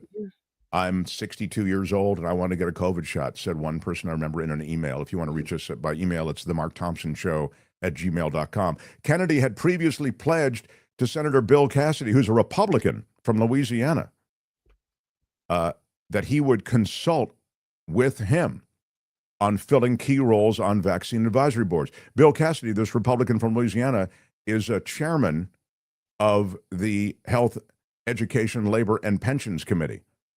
So Kennedy said, hey, I'm gonna consult with you, and I will maintain this board without changes. He literally said that. So much for his word and so much for what he said. The response has been strong from the medical community. Here is one doctor. RFK Jr. just fired the group of experts that advised the CDC about vaccines. These are people who are true vaccine skeptics because they know how to make a vaccine. They know what the scientific papers are. They read them. They produce them all the time. And they are the ones that look in a skeptical eye whenever a new vaccine is introduced, whenever a new version of the vaccine is introduced, to determine if it's safe and effective for the public. There is no group of brighter and better scientists than that. It would be like taking all the scientists at NASA and saying, we're going to toss you guys out and fire you and replace you with guys who happened to make paper airplanes once. RFK Jr. promised in his Senate confirmation hearing that he would not fire these people. That's why he got the confirmation. He lied to them. As he has done so many times before in his career, he blatantly lied to them. Said what they wanted to hear so he could get the job, so he could max his agenda, which is not vaccine safety. He said we want a new beginning. We want people who are skeptics. These are the true skeptics. Now, he doesn't understand that because he's never taken a science course in his life. But these are the people who have the credentials that beat all the other credentials, and he fired them. This is a bad day for you. It's a bad day for me. It is a bad day for the United States. It's a bad day for moms and their kids because we don't know what's coming next. But it's time this nonsense has to end. RFK Jr. needs to be fired. RFK Jr. needs to be gone from that group, and we need to get true scientists back in. I don't know if we can do it, but we have to. And once again, just to refer back to some of the things that have been pointed to today, and I even made this point off the top of the show, everything that's going on in Los Angeles and California with ICE coming in heavy in all these immigrant communities, it distracts from stuff along the lines of what I've just told you about RFK Jr. I mean, it gets lost in the wash. There's just so much going on. So between all the stuff that's shoehorned and embedded in that big, beautiful bill, as he calls it, the idea somehow that the president doesn't have to respond to any kind of injunctive order, it's sort of an extension of the president's immunity that's already been conferred to him by the Supreme Court. All of these things are, and there's other stuff too, of course, embedded in that bill. Again, that's not being talked about at all in the mainstream media. Most people don't even know about it. And so similarly on RFK Jr. and the immunization board, these are all things that are important. But again, they don't get any media oxygen because of all the media oxygen being taken up by the completely concocted story that is being played out as a narrative that Donald Trump wants in Los Angeles, with heavy ICE presence going into these communities at Home Depot, in the fashion district, at restaurants. And all of this is creating a ripple effect. Then this 4-block protest goes on, and there is legit violence going on against those Waymo vehicles and against CHP vehicles, et cetera. And all of those images and all of that controversy, and then the deployment of the National Guard and the deployment of Marines, it's this way theatrical way in which they have stolen the media oxygen from some of these things, like this RFK Jr. thing. I doubt the Marines want to face off against American citizens. Well, they're legally not supposed to be able to do that. It's illegal. So the Marines are not a peacekeeping force from that standpoint. That's supposed to be on the cities and on the streets of the United States. It's just not supposed to happen. So again, once again, I have immense respect for the armed forces. I have immense respect for the cops, as you know. Yeah. I do not like, I mean, that's a tepid way of saying it. It is offensive to me to use these men and women as props. They shouldn't be props in a political narrative. So, and again, all of this works in Trump's favor because immigration is a winner and it gets America talking about immigration. Meanwhile, it also has the additional positive effect for the administration of distracting from all these things going on in Washington, from what's going on and is embedded in that big, beautiful bill. And also, as I've said, the RFK Jr. dismissal of the vaccine board. You could even say the Epstein files, whatever. You can throw whatever else in you want. It's a distraction from all of it. Thank you for the show. Mark and Kim just got called regarding my LAPD county calling all chaplains to assist. Wow. Chaplain Fred, thank you for the $5 super chat. Grace and peace to all. Thank you, Chaplain Fred. great supporter of the show. Be safe out there. Yeah. Stay safe indeed. All right, Jefferson Graham next. Ladies and gentlemen, I'm Shadow Stevens. This is the Mark Thompson Show. Keep it to yourself.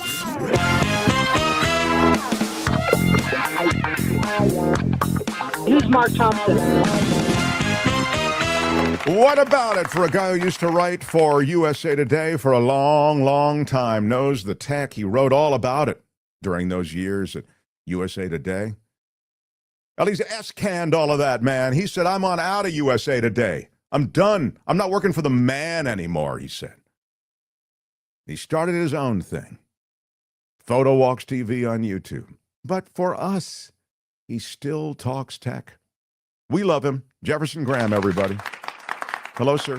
Hi. Hello, hello, hello. Good to see you. Jeff, talk to me. Talk to me. Okay.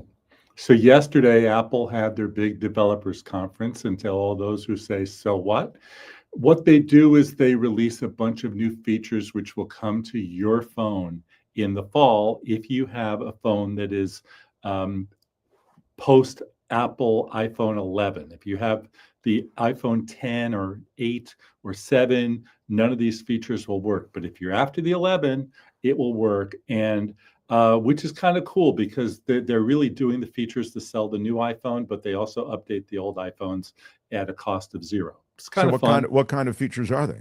Well, first of all, it's stylish. The apps are going to have a different look, and that one we're kind of yawning on.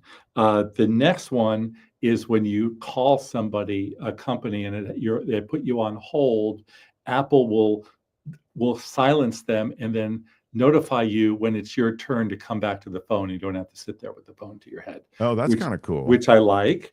They're doing a call screening. I don't know about you, Mark, but I'd say that 9 out of 10 calls that I get are scam calls. They're calls that I don't know why they're calling me. There's that silence when you pick it up, and then they come on and they want to paint your house, or they want to put you at the top of Google or whatever. Those are the kind of calls that I get. So now they'll say, state your name and your business if they're not in your contact list. And I like that. Though it could backfire on you if you were to call me for the first time and you weren't in my contact list. They'd give you a hard time, but luckily you are in my contact list, so that's okay. They're putting polls in text group chat messages. Hey, everybody, do you want to go out for pizza or hamburgers? So that's nice. Oh, that's kind of a cool idea. They're doing instant translation in a text message of foreign languages, which is going to be great for people like me that go to places like Japan and Mexico and other countries, as long as I have service, right? As long as I have phone service. So I really like that. The camera app, this is of interest to me, has been greatly streamlined. Some of my hardcore photographers are not happy about it, but I like it. Right now, when you open it up, it's time lapse and slow motion and video and cinematic and spatial and all these things. And now it's video and photo, period, one way or the other. And if you want the extra features that you would get in video, as in slow motion, as in time lapse, you can slide it over there to find out. 90% of the people, I'm assuming, just want video or photos, period. That's it. So they'll be happy about that. I'm with you. That's a good streamline. There's a new name. Every year it's been iOS 18, 17, 16, 15. Now we're at 26. Now they're going to car naming, which will be the year that's coming up. So it's iOS 26, and next year will be 27, and so on and so forth. I'm kind of predicting they're going to do that for the iPhone too. Nobody else has jumped in on that, but can they keep on like iPhone 23, iPhone 29, iPhone 18, or whatever? I think they'll just switch to the year. That's my prediction. AirPods. Can take a picture with your AirPod. Now this is huge. You set up everybody for the selfie, and you go click, and now you can take the picture with the AirPod. Oh, so it's still your cell phone or your phone that's taking the picture, but you can trigger it so you can get in the group picture, let's say, and you can hit it. Is that what you're saying? Yes. You don't have to go with the timer and run into the shot. I get it. Okay. Yeah. And the other one is the lock screen. The picture will be 3D-ish, and it will pop. Though those are 10 things, every Wow. last one of them was free. So we like that, right? We're paying enough for all the Apple stuff. It's crazy. So just to let people know, the iOS update tends to come out for the mass audience the week before the new iPhone is released. That's usually September 25th. So figure about the 15th to 17th, this software will be available for downloading and upgrading. There's also a beta that comes out in the summer. I love it. Wow. So do you think the Apple costs, as you sort of game out what's going to happen, are going to continue to escalate in a way that we haven't seen before? That is to say, they'll get radically more expensive because of tariffs or because of, I've seen rare earth minerals and this sort of thing coming from China are going to be harder to come by. And China shut down rare earth minerals being sent completely. It's a full embargo. They've done that before, but now it's on again here in the U.S. Do you think any of these things will affect the price of these consumer products like the iPhone? I think the price will be higher in September. I don't think it's going to be radically higher this year. I think it'll be $100 at minimum, $200-300, probably more like it. That's just my educated guess. So let's just take that for a second. I mean, that's like a 30% increase or something on those. If the cost like $1,000 for an iPhone, to say it's $300 more, right? That's that's a pretty significant increase. And they will tell you that it's because of all the wonderful new features, that the battery is faster, that the battery is longer lasting, that the processor is faster, and yada, yada, yada. I don't think they've raised the price since the 10 came out. The 10 was the first one that was $1,000. And they've oh, wait a minute, I'm sorry. The new ones are $1,100 now. So I mean, they've been inching up every few years or so. But everything is going up. So I mean, the Subarus are now $2,000 to $3,000 more. So there you go. Yeah, again, $300 on a $1,000 or $1,100 item that's a significant increase. I mean, that's a big pill to swallow, and that may affect market share. I don't know, what's going to happen. I told you before, when I was in Latin America there for 2 weeks, I didn't see one iPhone, and on some level they have to take care of their biggest consumer base, which is in this country. People could start buying some of the cheaper Androids here. I think it's kind of unlikely, just based on the grip that Apple has on people. Yeah, once you get in the Apple universe, you're saying you kind of stay in the Apple universe? Yeah. But there's always skipping this year's edition. We don't know that it's going to be that great. We don't know. We'll see when it comes out. Well, that's one of the reasons we talked to you. Yeah, I'm serious. I'm not just blowing smoke. I mean, you'll say, this isn't a big upgrade. This is no big. You know what I mean? I think the 16 was not that big of an upgrade, and I think people could have lived without it. It's nice, but it's not. The 15 was great too. And but my advice to people is to hold on to their phones for longer than usual. Hold on for at least another year. If they crack the screen, spend $100, get the screen fixed. If the battery won't recharge, get the charging port fixed for $100. And there you probably spend less money than, of course, shelling out for the new phone. Phineas says, Mark, ask Jefferson about the Siri data breach lawsuit. Do you know anything about a Siri data breach? Sorry, I'm not up on that. As far as Siri goes, though, a year ago at the Apple Developer Conference, they announced all new, chattier, more responsive, smarter Siri that would be out in the fall. That was last September. And we've yet to see her. And they mentioned Siri twice yesterday, very briefly. So they're still working on it. Well, there was a lawsuit in 2019 around Siri. Apple is paying $95 million to settle a class action lawsuit regarding Siri's privacy practices. Lopez versus Apple alleged that Apple's voice assistant Siri recorded private conversations unintentionally, even when users didn't say, "Hey, Siri." The settlement covers users who own Siri-enabled devices between 2014 and 2024 and experienced unintended activations. Again, it sounds to me like this has been in the works for a while. I don't know how much money there might be. You may want to Google and to file a claim.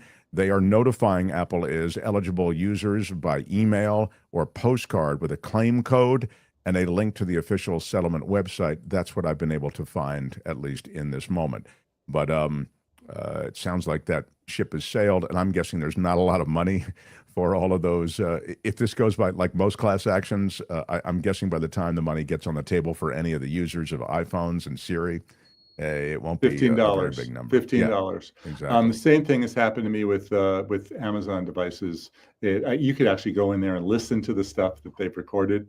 It's pretty innocuous, but it happens all the time. But Jefferson, what do you think about Track Phone? I'm on their monthly plan, which costs $25 a month prepaid. And since I'm retired, I really don't use it much. Track Phone, TRACFONE. Yeah, isn't that a flip phone? No, I think it's a very basic phone, which if it works for you, great. I like the more current features. I like having the better camera and some of the other things that I can do. But if it works for you, great. The other thing, anybody should look. Anybody who's in the senior category, AT&T came out with a new senior plan that's $35 a month, and T-Mobile is $40 a month, and you pay a lot less if you. Yeah, and I think that's what Track Phone is. It's like a wireless service. So there are a bunch of these that kind of work on the back of the existing skeletal setup of whatever. Like I have Mint, for example, and I think it works on the T-Mobile network or something. So there are a bunch of these, and I think Track Phone is one of those. Now, Mint starts at $15 a month and then raises to $30, right? Is that what you're paying? Exactly. I think so. I pay it all up front for, slightly the annual I pay up front because you save a little bit. But I guess the pay as you go. I'm just seeing this. Yes, pay as you go is Track Phone. So anyway, I like this. We're all over the place, but you gave us the 10 features. Now, just to review, that was at the Apple announcement, but you're waiting on. Well, no. These features will be out in the fall. Right. So they say. Just like they said the all-new series would be out. Siri would be out in the fall. But these are the things they announced that will be in the new version of iOS, which will be out the week before the new iPhone comes out in September. All right. Jeff, you can find his stuff, PhotoWalks TV, across YouTube, and you can find him here on Tuesdays with Tech Talk. Appreciate you so much. Jefferson Graham. Bye, Jeff.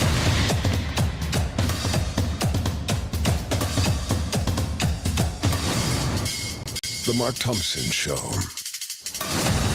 Who's Mark Thompson?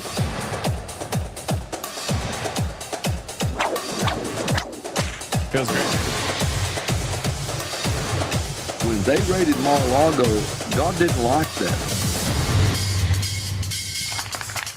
Right on, everybody. All my Southern California friends, I'll be on KFI Radio today with Tim Conway Jr., as I am every Tuesday. I think also this Sunday, and I've got a bunch of other dates coming up that I'll be doing KFI Radio.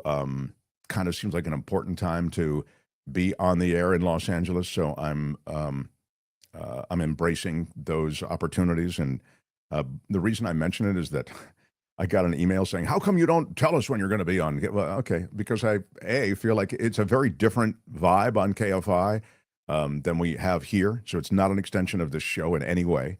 And also, I just didn't think, a lot of our audience isn't in LA. So I just wanted to, a bunch of our audience is in LA, but there's a bunch not. So anyway, now I mention it, you can hear it on the iHeartRadio app and all of that. Just like you can hear this show on the iHeartRadio app. We exist as an audio podcast on the iHeartRadio app, also on Spotify, on Apple Podcasts. You can just look for The Mark Thompson Show and you will find us. Tony has the podcast up usually within an hour of us finishing the live show. Minutes. So there you go. Wow, that's the first thing I do when we're done is get the audio, strip the audio, put it up. Yeah, how about that? Thanks, Tony. Yeah, so that is the wonderful Tony. So I would like to know when you're on in Southern California, because I am in Southern California, says Cece. Well, there you go. All right, I'll try to keep you posted on that. I have reached the end of the show. Tell me what I need to do, please, Kim. Come on, really? The end already? Yeah. crazy. I blame you. Yeah, that's probably my fault somehow. We reached the end. We have some people to Cousin thank. Erie says, my problem with independent journalists is they won't stop lying about the mainstream media. RFK's acts are being reported on CNN. Yeah, let me say this just in general about this mainstream media thing. And I think I fall into this same trap, so I will kind of brand myself as guilty also. I think I do talk about corporate media and mainstream media and sometimes overrun and oversteer in disparagement. You know, I just make them a little more the boogeyman than they need to be. There's a lot of really courageous reporting and great reporting being done in mainstream media, but because they are corporate for-profit media, you see the ways in which they can take the sharp edges off, how they want to get access oftentimes to public officials and to even controversial officials. And as a result, they soften some of their coverage, or there are ways in which you can see them compromising. That said, they do, again, a lot of courageous reporting. So thank you, Cousin Erie, for that. I think that might have been the point you were making. RFK Jr.'s stuff has to be reported, and it has to be reported aggressively, because I think it's really an affront to science and affront to the health of Americans. With our eyes rise says, stay safe and protected, Chaplain Fred. Grace and peace be with you. Wow. Yeah, Chaplain Fred is headed out to I think handle the needs of LAPD on some level. Isn't that what I got? And also the military, perhaps. Yeah. He's being called out to help. Yeah. Anything else? I'm otherwise going to call a halt to things. Need to quickly get through. Nullifidian, how much will it cost to clean up and repair the damage after the parade in Washington, D.C.? Yeah. I mean, that's a total waste of money. The entire thing, this communist-style North Korea military on parade for the president's birthday, is despicable, disgusting. It is un-American, and it is a colossal waste of money. Richard Delamater with a $20 super chat. Mark, you handsome beast. Well, I could start right there and stop right there. Yeah. I don't know if I need to read the rest. I guess I'll read the rest. That you showed my picture to the community and said it was cool. You can't buy publicity like that, bitches. Girl, you just woo. Yeah, I showed a picture of Richard, and he does look cool. I love that picture. We showed it yesterday at the end of the show. If you're looking for it, I don't have it handy. Otherwise, I'd show it to you again. But you swear sometimes off air, but I've never heard you say that particular word. Bitches. Pretty good. Mm-hmm. I think I've said it before, but it almost sounded like the movie announcer, the movie trailer guy. Is that saying the word? We're back, bitches. We're back, bitches. I remember when we were on KGO, I was away for 2 weeks. Yeah. Vacation. I think we're in Africa or something. Yeah. And when we came back, I had this almost that alarm that sounds like a bomber alarm that came on right when we started the show, and I yelled, "I'm back, bitches," which I thought would be a funny way. So I just did that for laughs, Did you get in trouble for that? No. Oh, KGO was so cool with me. They never gave me any note ever. Yeah. They were great. They let me just do my thing. Mm-hmm. Well, because I'm great. That's why. I'm just saying. Why would you mess with something that's working? Thank you. If it ain't broke, don't fix it. I'm just looking here. Cats and Jam says, for the No Kings rallies, I believe it's very important to reclaim the American flag, the flag of the United States of America. It's optics, most important part of any protest, and joy. I agree with Cats and Jam. Again, it is optics. Always remember, it's not just you and the moment. That moment is being played out, and those images are being exploited, and maybe those images are reflective of what's actually going on, or maybe they're being used to send a message. So, great voice. Yeah, there you go. CC says, thanks so much, Mark, for using clear, precise language to explain what is really happening with a very small area in LA. That is what we need. Yeah, thank you for that comment. I just feel as though it's being, it's being perverted. The message is being perverted nationally, especially. I mean, people in LA know what's going on, but people nationally and internationally think, oh, LA's ablaze, chaos in LA. The whole place is on fire. Yeah. Yeah. I served as chaplain protection in the U.S. Army, says With Our Eyes Rise. Protection in the U.S. Army, 101st Airborne Division. Wow. Bravo. Thank you for that service. And Pamela says this, just read about Curtis Yarvin in the latest issue of The New Yorker. Please ask David his opinion of this dangerous acolyte of Peter Thiel. Thank you for the $20 super chat, first of all. And I'm sorry that David is not with us right now. I can ask him about it next week, but let me just say something, and I have commented on this before.